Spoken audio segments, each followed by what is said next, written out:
Eh bien, bonsoir à tous et à toutes, c'est Monsieur Castra. On se retrouve pour une optimisation qui peut être très intéressante pour ceux ou celles qui débutent dans le gaming et qui recherchent quelque chose d'assez propre.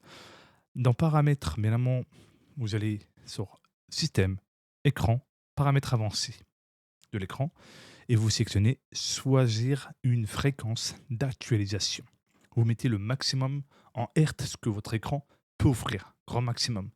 Si c'est un 165 Hz, vous mettez 165 Hz ou 144 Hz, selon le taux de rafraîchissement que l'écran a, tout simplement. Parce que par défaut, vous serez à 60 Hz.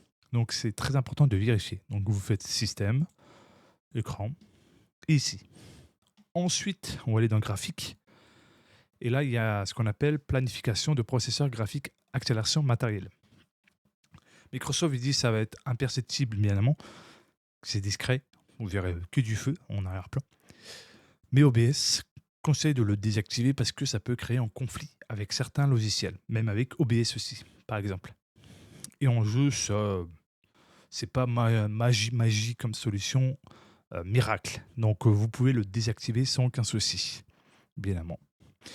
Ensuite, le seul truc qui est conseillé, qui va prioriser sur votre jeu, c'est le mode jeu qui en gros est optimisé pour votre ordinateur personnel pour que celui-ci désactive des éléments en arrière-plan. Comme ça, vous pouvez profiter pleinement de celui-ci. C'est le seul qui est sûr et certain qui vous offrira une optimisation de votre ordinateur personnel pour les jeux en désactivant tout ce qui est derrière, en arrière-plan. Donc c'est très intéressant de prendre en compte. Bien moi aussi, ce qui est intéressant d'avoir fait aussi d'un côté, c'est ceux ou celles qui ne savent pas trop, vous avez performance élevée, mettez-le. Si vous faites tout ce qui est création de contenu, ça peut gratter un petit peu d'FPS en soi, mais en vrai, ça vous fait gagner un peu plus de punch dans les logiciels de montage. Et ça évite d'avoir tout ce qui est économie d'énergie euh, dans les ports USB, car souvent, quand tu mets en utilisation recommandée en normal, il y a un équilibre entre automatiquement les performances et consommation d'énergie, mais à côté, vous avez ce qu'on appelle l'économie d'énergie dans les ports USB. Quand vous branchez une manette, des fois, ça peut se déconnecter pour économiser de l'énergie. Donc, c'est vrai que c'est pas évident. Après, vous avez aussi des gestions d'alimentation personnalisées que vous pouvez utiliser. Bien évidemment, ça dépend lesquelles. Aussi, pour prendre en compte, vous devrez aller dans panneau, donc dans panel contrôle NVIDIA, si vous êtes chez NVIDIA, et de bien évidemment d'aller de résolution et mettre la résolution max de votre écran. Et aussi le fréquence d'afraîchissement de votre écran en Hertz. Il faut faire exactement pareil ici. Et aussi, bien évidemment, en dessous, appliquer les couleurs NVIDIA, mettre complète. Puis après, vous pouvez mettre les couleurs que vous voulez en termes d'écran. Voilà. Moi, je vous conseille l'éclat numérique pour être sûr, si vous voulez pas trop trifouiller ici. Ensuite, bien évidemment, c'est à vous si vous voulez laisser le logiciel inactivé ou pas, parce que dans les jeux, vous pouvez activer tout simplement le synchronisation verticale au cas de besoin. De base, dans les jeux, ils le font. Après, vous allez dans gérer les paramètres 3D. Vous mettez les paramètres que je vous montre. C'est sûr, et en moins, ça évite justement d'exploiter en pleine performance votre carte graphique pour rien. Il y en a, il y en a sur YouTube, vous dit de mettre en gestion d'alimentation en performance maximale, sauf que c'est une très mauvaise idée parce que ça va mettre en performance maximale votre carte graphique pour rien lorsque vous n'utilisez pas pour faire du gaming tout simplement et tout court. Donc le mode normal, c'est un équilibre tout simplement, c'est-à-dire que quand vous n'êtes pas en jeu, eh ben, le mode performance va pas se mettre. Il va rester en normal, en gros. Comme si vous étiez en train d'aller sur un internet, par exemple. Il va pas se mettre en H24 sur 24 en mode performance. Parce que j'en vois qui mettent directement ici privilégier les performances maximales, sauf que c'est déconseillé, laissé par défaut. C'est quand vous lancez un jeu, là, il va se mettre en mode performance. C'est normal, parce que a besoin, tout simplement pour que vous profitez pleinement en jeu de votre cadre graphique. Très important à prendre en compte. Après, ensuite, vous regardez. Après, pour ceux qui veulent activer mode de faible latence, vous le faites.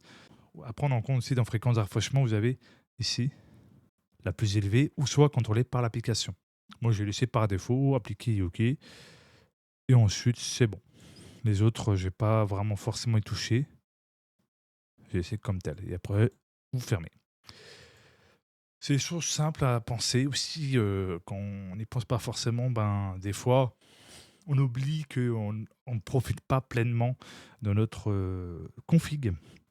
Donc c'est important. Aussi activer le XMP, mais aussi important de vérifier dans le XMP, ce qui peut arriver souvent le cas, c'est que le XMP peut, en quelque sorte, ne pas régler automatiquement correctement la bonne tension de vos RAM. Parce que vos RAM, il y a une étiquette derrière. Quand vous achetez une, vous avez devant avec le logo de la marque de la RAM, mais derrière, vous avez une étiquette avec les références, le numéro, et à la fin de ces numéros, vous avez ce qu'on appelle la tension. Ça commence par un point quelque chose.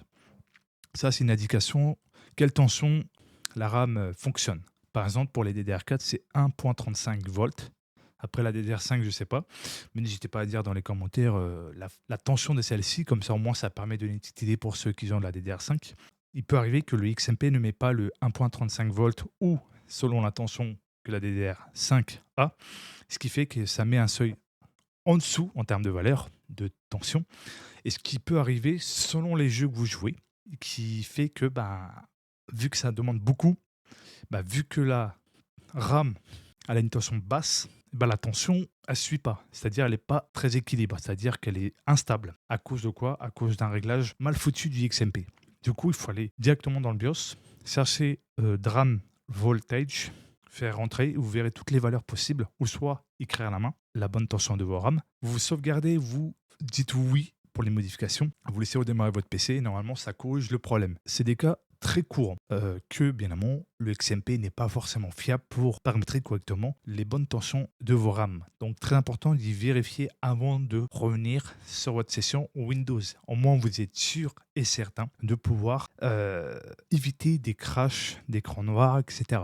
C'est des choses qui sont souvent pas pensées et qui méritent d'être pensées. Dans les 99% des cas, c'est soit ça, une tension de la RAM mal configurée à cause du XMP, donc il faudra faire manuellement la configurer soi-même, soit une mise à jour de BIOS souvent oubliée qui permet justement une meilleure stabilité et surtout qui permet de corriger aussi les failles de sécurité qui étaient dues à l'ancienne version de celui-ci. Ça permet aussi d'avoir une meilleure compatibilité avec les composants et une optimisation selon le processeur, parce qu'il peut arriver selon la version du BIOS de votre carte mère.